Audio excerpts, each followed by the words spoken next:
kjo është një xhungël politike, domethënë ti nëse je barngrënës në rringun e ekzistencës, në luftën për ekzistencë fiton mishngërënësi. Është një gjë elementare. Nëse ata janë provuar në disa raunde që nuk fitojnë, po si të fitojnë në çfarë? Pra, rregullat e lojës unë thash nuk duhet të kishin hyrë në zgjedhje me një pushtet të tillë. Por nëse kanë hyrë, atëherë duhet të japin llogari. Nëse përndryshe gojet e liga flasin dhe po instalohet si thosh një mënyrë e gjerë të menduari, sikur është përllogaritur ky pozicion për një komoditet dhe për të ruajtur rastatin burokratik brenda Partisë Demokratike. Kjo është lojë ndershme. Dhe kjo duhet patjetër duhet të eliminohet. Partia Demokratike është bërë si SMT të kooperativave, të paktën me ato burokrat të cilët i riciklon dhe madje i mbyll dhe i kyç në dollap, për figurativisht flas për futjen në listat e mbyllura. Partia Demokratike vazhdon prej gati 15 vitesh të korr frytet e hipokrizisë së saj, domethënë me lojën demokratike.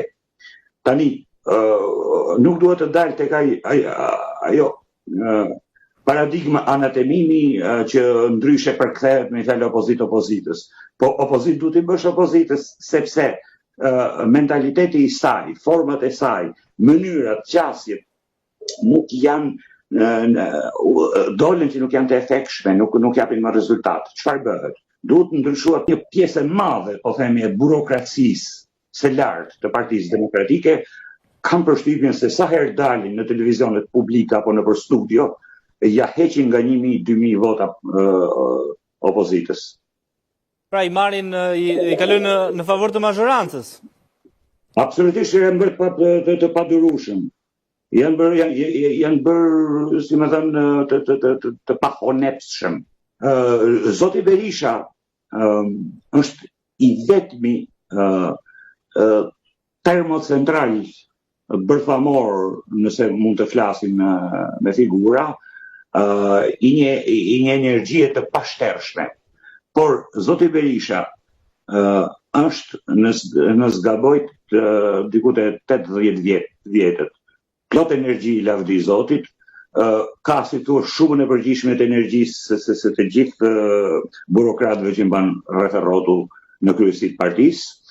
Por zoti Berisha ka një mandat të limituar, është një gjë biologjike për vetë moshën. Zoti Berisha sigurisht duam s'duam, do apo s'do ai do të hap rrugë zhvillimeve të reja, të brezave dhe mentaliteteve të reja që do të hyjnë në Partinë Demokratike.